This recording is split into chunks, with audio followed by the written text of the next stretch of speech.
Here's the question I think is on so many Americans' minds.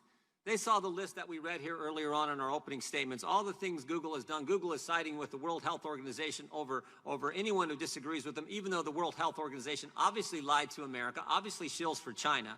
Google's siding with them. YouTube is siding with them. We have the history of all the things Google has done and the history of what happened in 2016 in the election, where they obviously, according to one of your multicultural marketing executive, tried to help Clinton.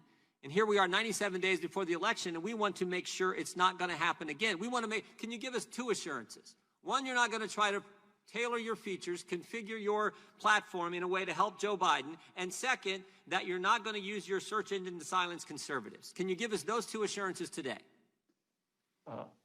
Congressman, on our search engine, conservatives have more access to information than ever before. And we appreciate that. That wasn't the question. Can you assure us today you're not going to try to silence conservatives? And can you assure us today you're not going to try to configure your features, as Ms. Murillo said you did for Clinton in 2016? Can you assure us today you're not going to do the same thing for Joe Biden in 2020? You have my commitment. It's always been true, and we'll continue to conduct ourselves in a neutral way. Appreciate it. Yield back. The chair now recognizes the gentlelady from Pennsylvania, Ms. Scanlon. Thank you, gentlemen. I'd like to redirect your attention to antitrust law rather than fringe conspiracy theories. Mr. Bezos, our investigation... Mr. Chairman, we have the email. There is no fringe... Excuse me, it's not your time. Mr. Jordan, you do not have the time.